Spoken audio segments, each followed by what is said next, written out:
नमस्कार दोस्तों, आज आप पढ़ेंगे एक इम्पोर्टेंट टॉपिक जिसका नाम है रिलेटिव क्लॉज। रिलेटिव क्लॉज को हम एडजेक्टिव क्लॉज के नाम से भी जानते हैं।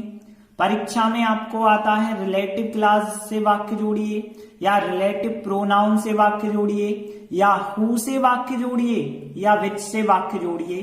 तो जब भी आपको परीक्षा में इस प्रकार से आते हैं तो आप कैसे रिलेटिव क्लॉज में वाक्य जोड़ते हैं, इसके बारे में हम समझेंगे और अंत में एक महत्वपूर्ण एक्सरसाइज करेंगे जो कि इस प्रकार होगी। इसका प्रत्येक क्वेश्चन परीक्षा में पूछा गया प्रश्न है, तो इस एक्सरसाइज को ध्यान से समझना। तो अब हम सीधे नियमों पे आ जाते हैं, कौन कौन से नियमों का हमें पालन करना होगा। तो देखिए, सबसे पहले हम बात करें रिलेटिव क्लॉज में हम किसी नाउन को क्वालिफाई करते हैं, किसी संज्ञा के बारे में संबंध बताया जाता है, और इसमें सबसे इंपॉर्टेंट चीज है कुछ रिलेटिव प्रोनाउन होते हैं। कुछ यहाँ पे प्रोनाउन होते हैं जिन्हें हम एक प्रकार से कह सकते हैं वो कंजक्शन ही है। तो यहाँ पे कौन कौन से प्रोनाउन होते हैं, यदि जिस संज्ञा के बारे में हमें बताना है वो संज्ञा सजीव है तो हम हु का प्रयोग करते हैं, यदि वो संज्ञा निर्जीव है तो हम विच का प्रयोग करते हैं। और एक और हमारे पास प्रोनाउन है जो दैट है, ये सजीव और निर्जीव दोनों के साथ प्रयोग किया जा सकता है, लेकिन हमें ज्यादातर सजीव के साथ हु लगाना है, निर्जीव के साथ विच लगाना है। और यहाँ दैट का प्रयोग तो वैसे हम कम ही करेंगे, लेकिन फिर भी हम बता देते हैं दैट का भी हम प्रयोग कर सकते हैं यदि हु विच का नहीं करना चाहते तो। अब देखिए, हु होता है सब्जेक्ट फॉर्म में हु का ऑब्जेक्ट फॉर्म होता है हुम, और इसका जो पजेसिव केस होता है संबंधवाचक शब्द वो कहलाता है हुज। और यदि हम देखें विच, तो विच का ऑब्जेक्ट विच ही होता है, लेकिन इसका जो पजेसिव केस कहलाता है वो हुज कहलाता है। मतलब यदि हम सब्जेक्ट वाले की चर्चा करेंगे तो फिर हु वालों से या विच वालों से या दैट वालों से हमें प्रोनाउन बनाना पड़ेगा, लेकिन हम ऑब्जेक्ट की चर्चा करेंगे तो फिर हमें हुम के द्वारा या विच के द्वारा या दैट के द्वारा बनाना पड़ेगा। संबंध की बात करेंगे, संबंधवाचक पजेसिव केस, तो हुज के द्वारा हमें वाक्य बनाना पड़ेगा। आगे जब हम एग्जाम्पल आपको बताएंगे तो और अच्छे से क्लियर हो जाएगा। इसके बाद सबसे इंपॉर्टेंट नियम ये दोनों हैं, इन दोनों नियम के अंतर्गत ही हम वाक्य जोड़ेंगे रिलेटिव प्रोनाउन से या रिलेटिव क्लास से। तो ये दोनों नियम क्या हैं आपको एग्जाम्पल के द्वारा ही समझ आएंगे। जैसे हमने एक एग्जाम्पल लिया, यहाँ पे the man is captain of the team, the man is wearing a blue cap. यहाँ पे देखिए द मैन यहाँ है और द मैन यहाँ है, तो दोनों जगह सब्जेक्ट सब्जेक्ट में है, मतलब हमें द मैन यहाँ भी मिला यहाँ भी मिला। यदि शुरुआत में आपको संज्ञा मिलती है तो ये वाला आप स्ट्रक्चर लगाएंगे, यदि हमें शुरुआत में नहीं मिलती है बीच में मिलती है तो ये वाला स्ट्रक्चर लगेगा। कैसे, देखिए द मैन हमें शुरुआत में दोनों जगह मिला, ये वाला हम स्ट्रक्चर लगाएंगे। तो द मैन सबसे पहले लिखेंगे, उसके बाद हम प्रोनाउन लिखेंगे। कौन सा प्रोनाउन, अब देखिए द मैन सजीव है तो हम सजीव है तो हु के साथ जाएंगे, होम के साथ या हुज के साथ जाएंगे। लेकिन यदि दूसरे वाक्य को देखें तो द मैन सब्जेक्ट था तो हमें हु के साथ चलना पड़ेगा। यदि ऑब्जेक्ट होता द मैन तो हम होम के साथ जा सकते थे, और यदि यहाँ कोई संबंध बता रहा होता तो हम हुज के साथ जा सकते थे। तो यहाँ पे द मैन सब्जेक्ट है तो हमें हु के साथ चलना पड़ेगा। इसके बाद देखिए, अब द मैन तो आपका लिख गया, एक तो बचा इतना, दूसरा वाक्य इतना बचा पहला वाक्य। तो प्रोनाउन लिखने के बाद आपको शेष बचा दूसरा वाक्य लिखना है, मतलब is wearing a blue cap लिखेंगे। फिर शेष बचा पहला वाक्य, is the captain of the team लिखेंगे। तो देखिए आंसर क्या बना होगा यहाँ पे, यदि हम देखें तो द मैन तो सबसे पहले हमने लिखा, द मैन लिखने के बाद पहले हमने संज्ञा लिखी, संज्ञा के बाद हमें प्रोनाउन लिखना है, और प्रोनाउन क्या लिखा हमने हु क्यों लिखा है, क्योंकि यहाँ द मैन जो है एक सजीव है, मैन मतलब आदमी, सजीव है, इस वजह से हु लिखा है प्रोनाउन, और हु लिखने के बाद शेष बचा दूसरा वाक्य मतलब is wearing a blue cap हमने लिखा, फिर इसके बाद शेष बचा पहला वाक्य is the captain of the team. तो इस प्रकार से हमें रिलेटिव क्लास के अंतर्गत वाक्यों को जोड़ना होगा। हिंदी मीनिंग की बात करें तो द मैन वह आदमी जो है, टीम का कप्तान है वह आदमी जो है ब्लू कैप पहने हुए है। अब हम कह सकते हैं वह आदमी जो ब्लू कैप पहने हुए है वो टीम का कप्तान है। इसके बाद देखिए दूसरा वाक्य, the road is very wide, the road leads to school. अब यहां द रोड दोनों जगह हमें मिल गया, तो सबसे पहले तो हमें द रोड लिखना होगा जो हमने यहाँ स्ट्रक्चर बताया। पहले आप संज्ञा लिखिए, यदि शुरुआत में मिल गई है तो ये वाला स्ट्रक्चर लगेगा, बीच में मिलती है तो ये वाला स्ट्रक्चर। तो यहाँ पे पहले हम लिखेंगे द रोड, इसके बाद प्रोनाउन। अब देखिए रोड तो यहाँ निर्जीव है, निर्जीव के लिए हमने क्या बताया था, विच, तो यहाँ पे विच लगा सकते हैं, दैट भी लगा सकते हैं क्योंकि दैट तो सबके साथ चलता है चाहे वो सजीव हो या निर्जीव हो। तो द रोड लिखा और इसके बाद हमने प्रोनाउन अपना रखा है विच, और इसके बाद दूसरा वाक्य लिखेंगे।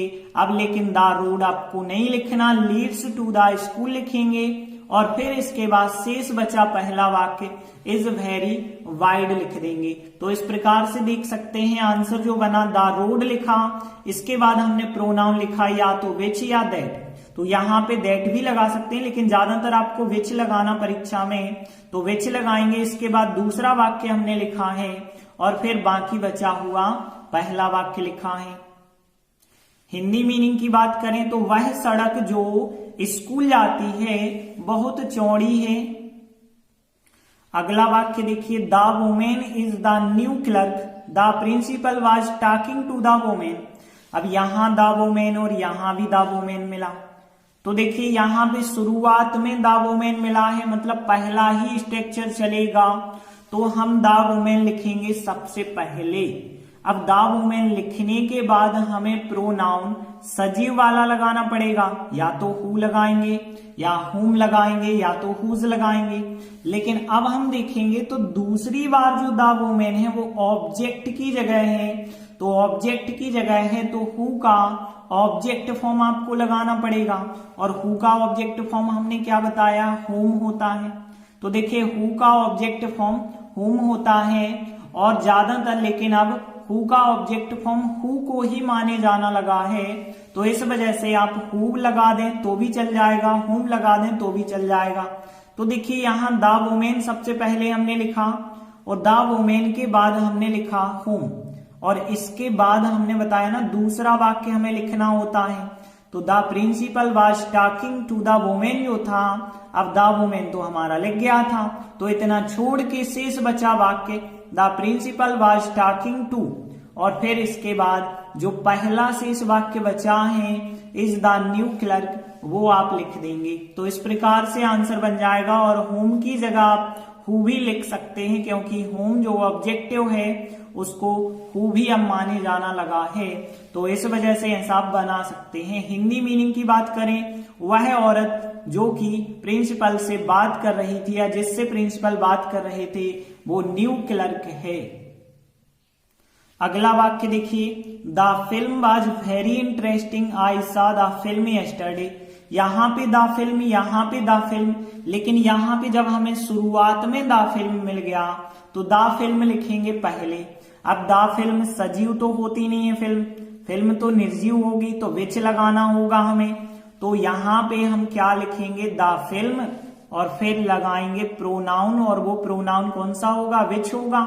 इसके बाद आपको दूसरा वाक्य लिखना है, लेकिन अब द फिल्म लिख दिया है तो द फिल्म नहीं लिखना, आई सॉ यस्टरडे लिखेंगे। फिर बाकी बचा पहला वाक्य जो है वाज वेरी इंटरेस्टिंग लिख देंगे। तो इस प्रकार से वाक्य बन सकता है। विच की जगह आप दैट कंजक्शन का भी यूज कर सकते थे। तो यहाँ द फिल्म सबसे पहले दोनों में था, तो द फिल्म हमने पहले लिखा, फिर या तो हम विच या तो दैट लगाते हैं, लेकिन ज्यादातर आप विच लगाएंगे। और फिर दूसरा वाक्य हमें लिखना है आई सॉ यस्टरडे, और फिर इसके बाद यहाँ पे जो पहला वाक्य रह गया था कि वाज वेरी इंटरेस्टिंग, वो वाक्य आप लिख देंगे। हिंदी मीनिंग की बात करें, वह फिल्म जो कि मैंने कल देखी बहुत इंटरेस्टिंग थी।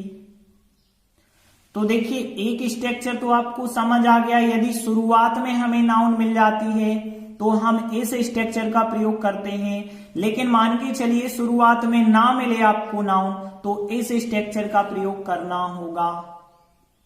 जैसे वाक्य देखिए, वाक्य है the teacher punished the boy was whistling in the class. मतलब शिक्षक ने लड़के को दंडित किया, जो लड़का है वो सीटी बजा रहा था कक्षा में।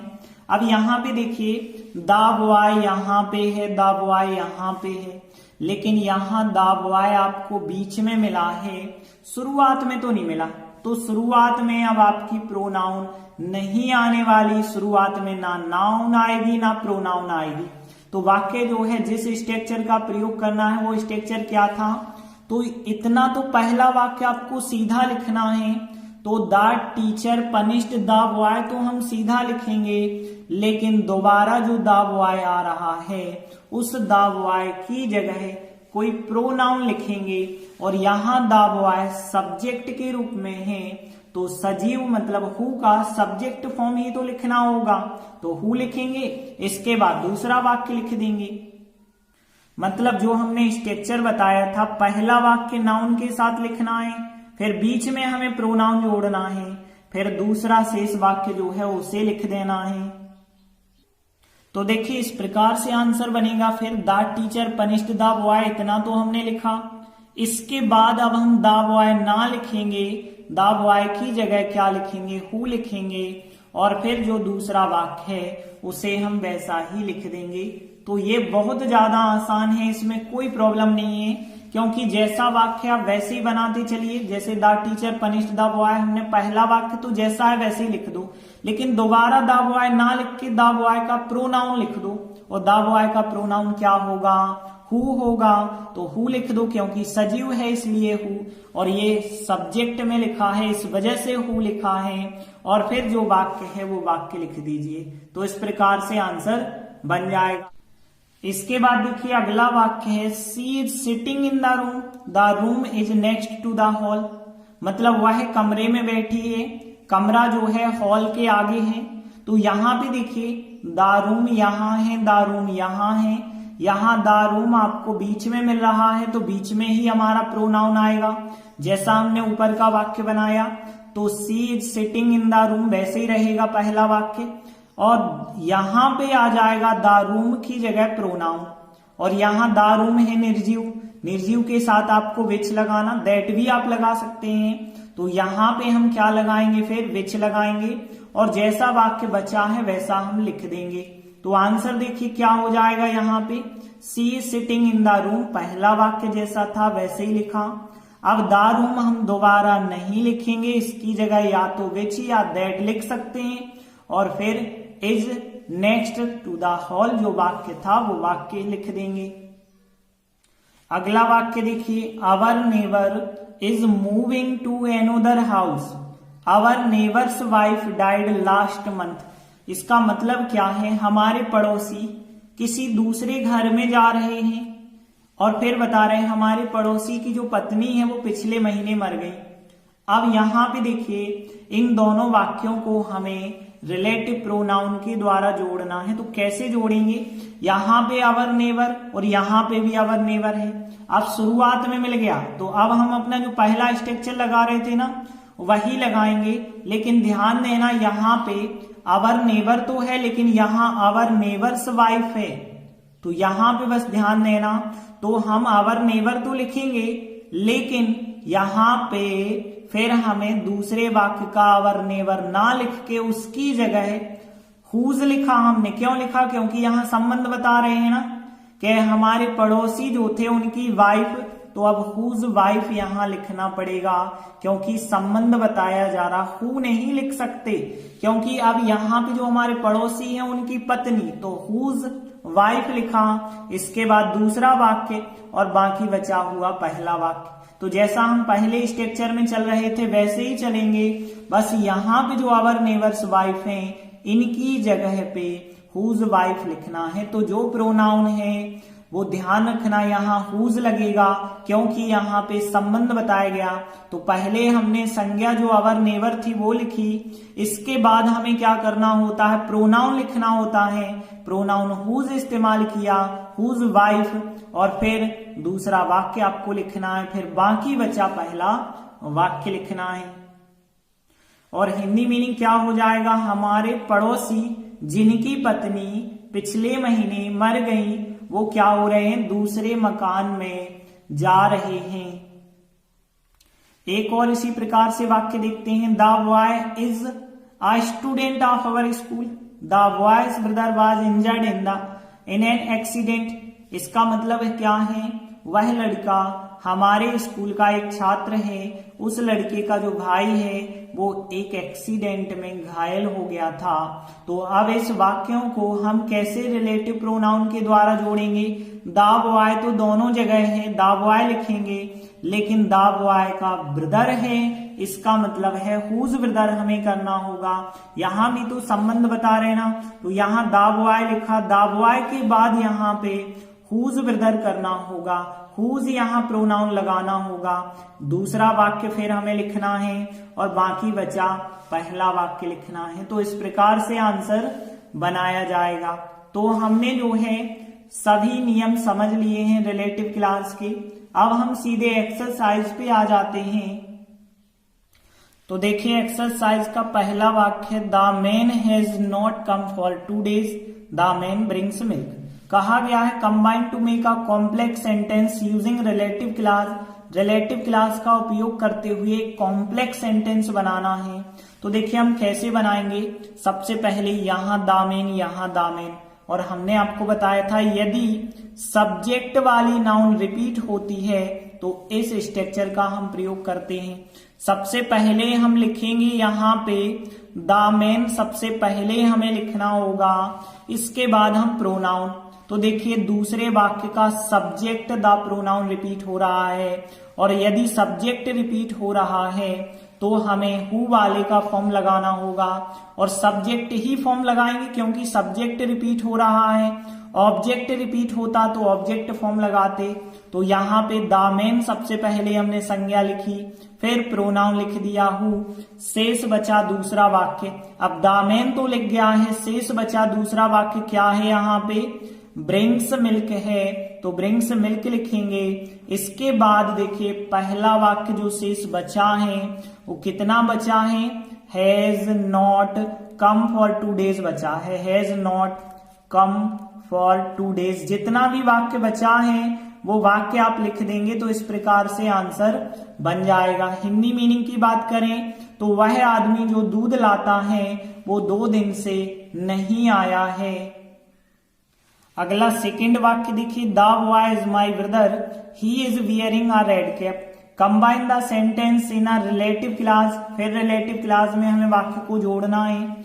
यहाँ पे द बॉय देखिए और यहाँ पे ही देखिए, दोनों एक ही व्यक्ति हैं। कैसे, आप मीनिंग पे जाइए। वह लड़का मेरा भाई है, वह जो है रेड कैप जो पहने हुए है वो लड़का मेरा भाई है। तो यहाँ पे द बॉय और ही एक ही बात है, तो यहाँ पे हम कह सकते हैं पहले नंबर तो हमें द बॉय लिखना पड़ेगा।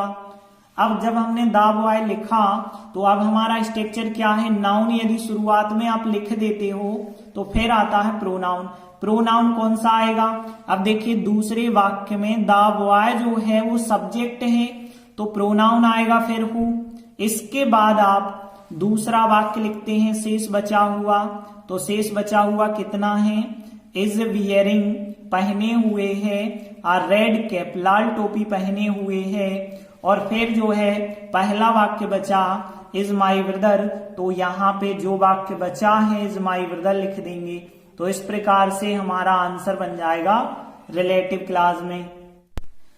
इसके बाद देखिए अगला वाक्य, the bag was yellow, the bag contained money. मतलब यहाँ जो बैग था वो पीला था, बैग में मनी मतलब पैसे रखे थे। अब देखिए कहा गया है combine the pair of the sentence by using a relative pronoun. अब हमें रिलेटिव प्रोनाउन, जो कि हमने हु बताया, विच बताया, दैट बताया, ये सब क्या है रिलेटिव प्रोनाउन, और इनका प्रयोग करते हुए जो वाक्यों का जोड़ा है, इस जोड़े को हमें जोड़ना है। तो देखिए सबसे पहले द बैग यहाँ है, द बैग यहाँ है। शुरुआत में यदि हमें द बैग मिला तो द बैग हमने पहले लिखा। इसके बाद देखिए जो दूसरे वाक्य में द बैग आया है वो सब्जेक्ट की जगह आया है, और द बैग क्या है, निर्जीव है। इस वजह से हम यहाँ पे विच इस्तेमाल कर सकते हैं या दैट प्रोनाउन इस्तेमाल कर सकते हैं। और फिर अब बाकी बचा दूसरा वाक्य हमें लिखना होगा। तो बाकी बचा दूसरा वाक्य क्या था, कंटेंट मनी था दूसरा वाक्य जो शेष बचा था, शेष वाक्य लिखा। इसके बाद बाकी बचा पहला वाक्य, तो बाकी बचा पहला वाक्य क्या है, बाज एलो, तो यही हमारा फिर आंसर हो जाएगा। अगला वाक्य देखिए, Rohit is my friend, he is sitting at the last bench. Combine using who का प्रयोग करते हुए वाक्यों को जोड़ना है। यहाँ पे देखिए रोहित और यहाँ पे ही, एक ही व्यक्ति की बात हो रही है कि रोहित मेरा मित्र है, वह जो है लास्ट बेंच पर बैठा है। तो यहाँ पे रोहित और ही एक ही है, तो सबसे पहले तो हम रोहित लिखेंगे। रोहित लिखने के बाद अब देखिए दूसरे वाक्य में जो रोहित की जगह ही आया है वो सब्जेक्ट की जगह है, इसलिए हमें हु प्रोनाउन का प्रयोग करना होगा। और इसके बाद हम दूसरा वाक्य लिखते हैं सब्जेक्ट छोड़ करके, मतलब शेष बचा दूसरा वाक्य है जो is sitting at the last bench. जो भी शेष बचा वाक्य था वो वाक्य लिखना है। और इसके बाद अब हमारा जो पहला शेष वाक्य रह गया था इज माई फ्रेंड लिख देंगे, तो इज माई फ्रेंड, इस प्रकार से आंसर बन जाएगा। तो आसानी से आप फिर रिलेटिव क्लास में वाक्य जोड़ सकते हैं। बस दो स्ट्रक्चर जो हमने बताए थे उन दोनों को अच्छे से आप याद रखें। अगला वाक्य, the two friends found a pot, मतलब दो मित्रों को एक बर्तन मिला और the pot contained 1000 gold Mohr's, मतलब जो बर्तन था उसमें 1000 स्वर्ण मुद्राएं रखी हुई थी। अब यहाँ पे देखिए, यहाँ आ पॉट और यहाँ द पॉट, दोनों जगह एक ही बात हो रही है, लेकिन यहाँ आ पॉट दोनों वाक्यों के बीच में मिल रहा है। शुरुआत में तो नहीं मिला, शुरुआत में नहीं मिला मतलब पहला स्ट्रक्चर नहीं हम लगाएंगे, दूसरा स्ट्रक्चर लगाएंगे। तो दूसरा स्ट्रक्चर क्या कहता है, पहले तो पहला वाक्य लिख दो, द टू फ्रेंड्स, जो भी है पहला वाक्य, द टू फ्रेंड्स फाउंड, पहला वाक्य लिख दिया आ पॉट तक। इसके बाद अब हम लगाते हैं प्रोनाउन, और प्रोनाउन यहाँ द पॉट जो है सब्जेक्ट की जगह है, लेकिन बर्तन होता है निर्जीव, इस वजह से हम विच का प्रयोग करेंगे और जो शेष वाक्य बचा है वो लिख देंगे। तो इस प्रकार से आंसर बन जाएगा। तो ध्यान रखना यहाँ दूसरा स्ट्रक्चर लगा है, क्योंकि आ पॉट यहाँ पे ऑब्जेक्ट की जगह मिल रहा है, तो पहला वाक्य तो हमें पूरा लिखना पड़ेगा। फिर अब द पॉट की जगह हम विच कंजक्शन या विच प्रोनाउन का इस्तेमाल करेंगे और जो शेष बचा वाक्य उसे लिख देंगे। अगला वाक्य देखिए, the book is mine, the book is lying on the floor. तो यहाँ पे कहा गया change into a relative clause, relative class में हमें वाक्य को बदलना है। तो देखिए कैसे बदलेंगे, यहाँ द बुक, यहाँ द बुक, तो यहाँ पे द बुक शुरुआत में आपको मिला है, पहले वाक्य के शुरुआत में यदि द बुक हमें मिल गया है तो समझ जाना कि पहला स्ट्रक्चर ही लग रहा है। द बुक के बाद अब हम लिखेंगे प्रोनाउन। अब देखिए द बुक है सजीव के निर्जीव, आप चेक कर लो, तो द बुक होती है निर्जीव, और निर्जीव होती है तो हम विच या दैट लगा सकते हैं, तो हमने विच लगाया। अब देखिए यहाँ पे फिर हमें क्या लिखना होता है, शेष बचा दूसरा वाक्य, तो is lying on the floor, जो भी वाक्य है हमारा शेष बचा दूसरा वाक्य पहले लिखते हैं, फिर इसके बाद जो पहला वाक्य रह गया है इज माइन, ये वाक्य आप लास्ट में लिख देंगे। तो इस प्रकार से आंसर बन जाएगा। हिंदी मीनिंग की बात करें, वह पुस्तक जो कि फ्लोर पर मतलब फर्श पर पड़ी हुई है मेरी है, माइन का मतलब मेरी। अगला वाक्य देखिए, the girl is my cousin, the girl is wearing a blue sari, सारी साड़ी के लिए लिखा जाता है, ध्यान रखना। अब देखिए यहाँ पे हम देखें दा गर्ल यहाँ है, दा गर्ल यहाँ है, मतलब ये वाला स्ट्रक्चर आपको लगाना पड़ेगा।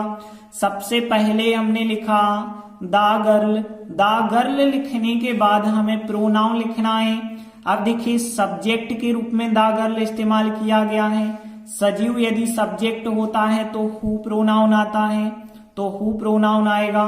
फिर इसके बाद शेष बचा दूसरा वाक्य, मतलब यहाँ पे बचा है इज वियरिंग, इज वियरिंग पहने हुए है, आप ब्लू साड़ी मतलब नीली साड़ी पहने हुए है। और इसके बाद फिर शेष बचा पहला वाक्य is my cousin, is my cousin, जो यहाँ शेष बचा वाक्य है वो आप लिख सकते हैं कि मेरी चचेरी बहन है या मेरी मौसेरी बहन है, इसका हिंदी मीनिंग हो जाएगा। अगला वाक्य देखिए Mona is my friend, she has topped the merit list. अब यहाँ पे मोना की बात करें और सी, उसी मोना को इस्तेमाल किया गया है सी, तो यहाँ पे सब्जेक्ट फिर वैसे मिल गए, तो फिर आपको यही पहला स्ट्रक्चर लगाना है। मोना हमने लिखा, इसके बाद हमें प्रोनाउन लिखना है। सब्जेक्ट की जगह प्रयोग हो रहा है, इस वजह से हु आएगा। इसके बाद सेकंड वाक्य आएगा, तो सेकंड वाक्य क्या है, has topped the merit list. जो भी सेकंड वाक्य शेष बचा हुआ है उस वाक्य को आप लिख देंगे। और फिर बाकी बचा पहला वाक्य इज माई फ्रेंड बचा है, तो इज माई फ्रेंड, जो भी शेष वाक्य आपका रह जाता है, तो इस प्रकार से हमारा आंसर बन जाएगा। हिंदी मीनिंग की बात करें, मोना जिसने मेरिट लिस्ट में टॉप किया है वो मेरी मित्र है। तो देखिए जितने भी हम यहाँ एक्सरसाइज में कर रहे हैं क्वेश्चन, ये सभी क्वेश्चन परीक्षा में पूछे गए हैं और जिस प्रकार के पूछे गए ज्यादा कठिन नहीं पूछे जाते हैं। देखिए अगला वाक्य थोड़ी अलग प्रकार से वाक्य, देखिए वाक्य क्या है, I saw a beautiful word, rewrited using relative clause. Relative clause का उपयोग करते हुए दोबारा लिखना है वाक्य को। अब हम रिलेटिव क्लास का इसमें कैसे उपयोग करेंगे, यहां तो दो वाक्य है नहीं, तो ध्यान देना आपको एडजेक्टिव देखना है और एडजेक्टिव को देखने के बाद आपको उस एडजेक्टिव को अलग करना है किसी प्रोनाउन को लगा के। या तो हम यहाँ पे 3 प्रोनाउन पढ़ चुके हैं, कि हु पढ़ा है, विच पढ़ा है और दैट पढ़े हैं, तो 3 प्रोनाउन पढ़े हैं। तो आपको क्या करना है, उस एडजेक्टिव को अलग करना है और इन 3 प्रोनाउन को लगा के एक एक्स्ट्रा सेंटेंस बना देना है। वो एक्स्ट्रा सेंटेंस देखिए क्या होगा, यहाँ पे वो एक्स्ट्रा सेंटेंस इस प्रकार से बन सकता है, या तो इजेमाल लगा के या तो वाजवल लगा के बन सकता है। वो कैसे, ध्यान देना। सबसे पहले अपना वाक्य आप इतना व्यवस्थित करिए, मतलब यहाँ पे एडजेक्टिव तो हमने अलग कर लिया, ब्यूटीफुल एक एडजेक्टिव है, बाकी बचा वाक्य है आई सा अ वर्ड, इतना वाक्य लिखा। इसके बाद हम या तो दैट या तो हु या विच लिख सकते हैं, और सजीव होता है तो हु लिखते हैं, निर्जीव होता है तो विच लिखते हैं, और दैट सबके साथ लिख सकते हैं। उसके बाद या तो हम वाज वर लिखेंगे, और वाज वर कैसे हमें पता चलेगा, यदि यहाँ सेकंड फॉर्म है तो वाज वर हमें लिखना होगा, फर्स्ट फॉर्म होता तो इजेमाल लिख देते हम, और फिर बाद में जो एडजेक्टिव हमने अलग किया है वो एडजेक्टिव लिखेंगे। तो क्या आंसर बनेगा, देखिए सबसे पहले आई सा अ वर्ड लिखा हमने, और इसके बाद हमने दैट लिख दिया। दैट तो सबके साथ चलता है, चाहते तो हम हु भी लिख सकते थे, क्योंकि वर्ड जो है वो सजीव है तो हु भी हम लिख सकते हैं, तो हमने जो है दैट लिख दिया, दैट सबके साथ चल जाएगा। तो आई सा अ वर्ड लिखा, फिर दैट लिखा, अब यहाँ पास्ट है तो वाज लगा के जो एडजेक्टिव था वो एडजेक्टिव लिख दिया। तो इस प्रकार से भी रिलेटिव क्लास पूछा जा सकता है। तो देखिए आज हमने रिलेटिव क्लास को बहुत डीपली पढ़ लिया है, इसमें से ही क्वेश्चन पूछे जाएंगे, और हर साल जो है 11वीं 12वीं में खासकर एक ना एक वाक्य जरूर पूछा जाता है रिलेटिव क्लास का। तो यदि आपने इतना कंप्लीट कर लिया तो आपको कुछ भी एक्स्ट्रा में पढ़ने की आवश्यकता नहीं है, बस आप इसी प्रकार से ग्रामर देखते रहिए हमारे चैनल पे। धन्यवाद।